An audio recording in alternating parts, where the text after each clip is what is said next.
Полтавська облдержадміністрація стала першою в рейтингу використання коштів дорожнього фонду. Відповідні дані опублікував на своїй сторінці у Фейсбуці координатор проєкту «Велике будівництво» Юрій Голик. За інформацією зі сторінки, Полтавська облдержадміністрація використала у 2020 році 99,94% коштів на ремонти місцевих доріг. Це означає, що ми виконали 100% запланованих робіт, і мости, і капітальні ремонти, і поточні ремонти.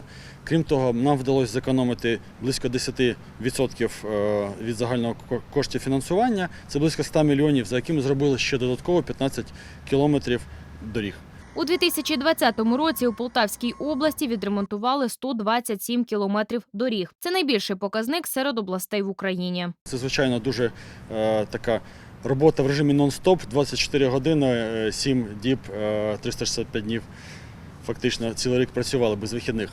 Тому це системна робота, яку ми планували. Звичайно, з підтримкою і в організації з керівництвом облдержадміністрації нам вдалося досягнути такого результату.